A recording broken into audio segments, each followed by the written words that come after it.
এই মেয়েটির একটি অদ্ভুত রোগ ছিল, যার চিকিৎসার জন্য সে হাসপাতালে আসে। ডাক্তার মেয়েটিকে পরীক্ষা করার জন্য বেডে শুইয়ে দিয়ে বলে, ভয় পাওয়ার কিছু নেই। এরপর ডাক্তার তার হাতে গ্লাভস পরে এক ধরনের পিচ্ছিল পদার্থ লাগিয়ে মেয়েটির প্রাইভেট পার্টে হাত দেয়। কিন্তু এতে মেয়েটির প্রচণ্ড কষ্ট হতে থাকে এবং সে চিৎকার শুরু করে।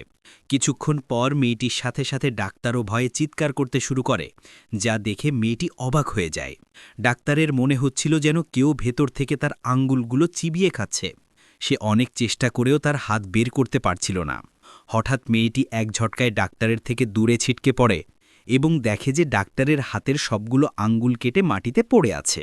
এই ভয়ঙ্কর অবস্থা দেখে মেয়েটি তার কাপড় ঠিক করে সেখান থেকে পালিয়ে যায়। আসলে এই ঘটনা শুরু হয়েছিল তখন, যখন মেয়েটি তার বন্ধুর সাথে লেকে গোসল করতে গিয়ে ঘনিষ্ঠ হয়েছিল। ঠিক সেই মুহূর্তে ছেলেটির প্রাইভেট পার্ট কেটে আলাদা হয়ে যায়, কারণ মেয়েটির গোপন অঙ্গে দাঁত গজানোর এক বিরল রোগ ছিল।